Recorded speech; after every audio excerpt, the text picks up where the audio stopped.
May dumating akong package, guys.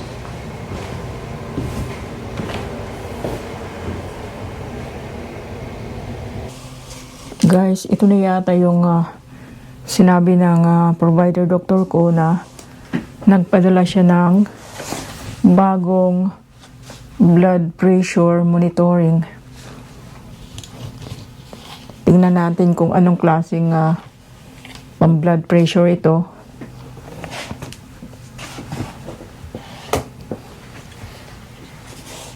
Kanina ko lang nakita sa sa hagdanan.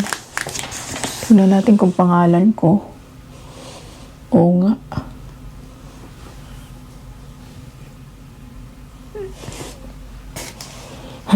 Excuse me, guys. Buksan natin.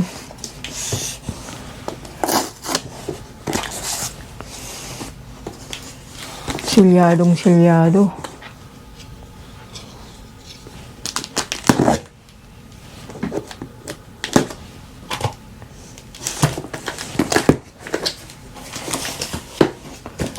Lubat yung Sony CV1 ko. Maganda sana yun pang close up na camera eh.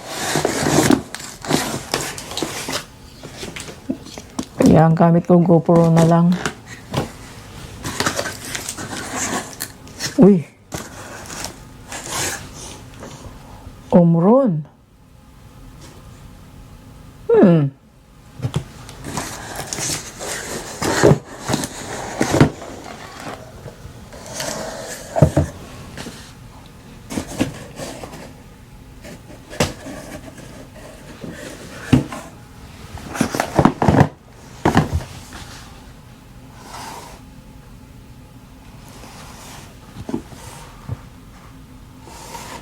Parang kahawig ito, guys, sa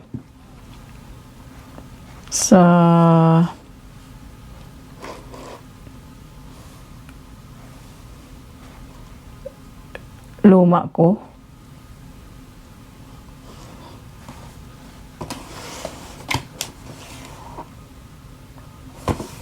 Tingnan natin kung may battery ba.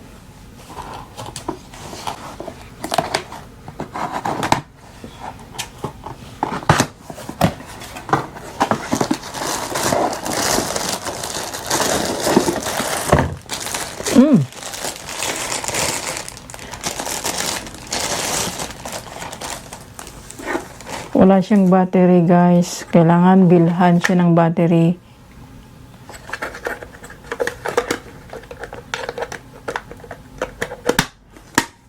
Guys, kapag yung doktor mo ang nag-recommend ng ganito, umasa ka ay legit yan.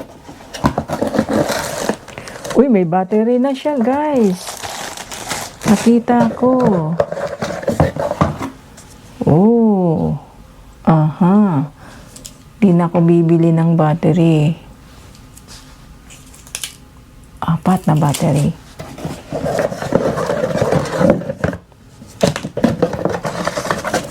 Anong nakalagay? Tingnan natin. Kailangan may table ako na straight.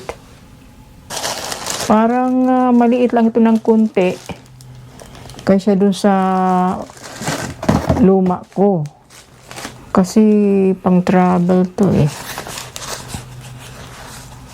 Parang pang travel pala. Bago, guys, bago nga. Alam nyo, guys, kung magkano ito mga ganito. Kulang 5,000 to. Kasi yung luma ko malaki dito. Yung nasa locker ko doon sa trabaho ko. Lagi yung nasa locker ko. Pag may problema, madali akong, ayan. Ayan, guys, from Kaiser Permanente. Aha. Guys, ginagawa ba ng mga doktor to sa Pilipinas?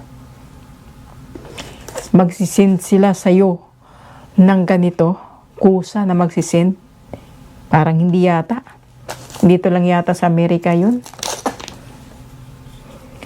Dito lang yata sa Amerika yung ganito, guys. Hindi ako nag-request ng ganito. Kasi nung time nung tinatanong niya ako kung kinuhaan mo ba yung blood pressure mo. Sabi ko hindi. Pero ang totoo, wala namang battery yung aking ganito eh. Sabi niya, may darating sa'yo galing sa Kaiser Permanente Medical Center. Ito na siya. Kaiser Permanente Completion Program. Para na monitor mo yung iyong blood pressure.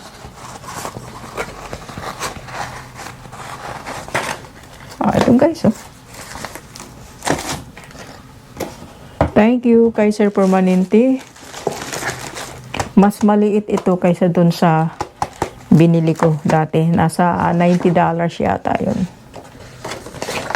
Good. Thank you, Kaiser Permanente, for this brand new blood pressure monitoring.